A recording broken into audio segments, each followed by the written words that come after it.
Hi, welcome back to New CNC channel.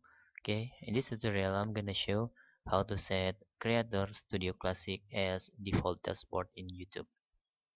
Okay, why we are doing this? Because I think YouTube Studio Classic is user friendly rather than new Creator Studio.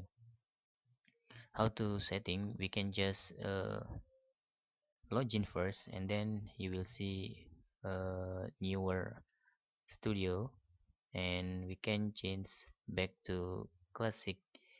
While we are logging, we just click this option and then save. Okay, now when you are logging again in the second time, you will see YouTube Creator Studio Classic as default.